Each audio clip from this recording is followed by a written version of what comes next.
বাংলাদেশের কাছে বিদ্যুৎ বিল বাবদ ত্রিপুরার 200 কোটি রুপি পাওনা রয়েছে বলে জানিয়েছেন রাজ্যটির মুখ্যমন্ত্রী মানিক সাহা। সোমবার ভারতের প্রেস ট্রাস্ট অফ ইন্ডিয়াকে দেওয়া এক সাক্ষাৎকারে তিনি এ তথ্য জানান। ত্রিপুরা সরকার বাংলাদেশকে 60 থেকে 70 মেগাওয়াট বিদ্যুৎ সরবরাহ করে, যা 2016 সাল থেকে শুরু হয়। এই বিদ্যুৎ সরবরাহ ভারতের রাষ্ট্রায়ত্ত বিদ্যুৎ কর্পোরেশন লিমিটেডের মাধ্যমে বাংলাদেশ পাওয়ার ডেভেলপমেন্ট বোর্ডের সঙ্গে এক চুক্তির আওতায় হচ্ছে।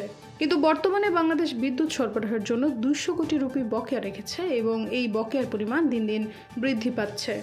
এ বিষয়ে মুখ্যমন্ত্রী বলেন, আমরা আশা করছি বাংলাদেশ তাদের বকেয়া পরিশোধ করবে, যেন বিদ্যুৎ সরবরাহে কোনো বিঘ্ন না ঘটে।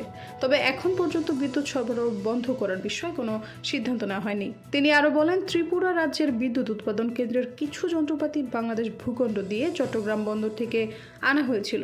এর কারণে ত্রিপুরা সরকার বাংলাদেশে বিদ্যুৎ সরবরাহ শুরু করেছিল। তবে তিনি জানিয়ে দেন, বকেয়া পরিশোধ না করলে আমরা কতদিন বিদ্যুৎ সরবরাহ অব্যাহত রাখতে পারবো তা বলা মুশকিল।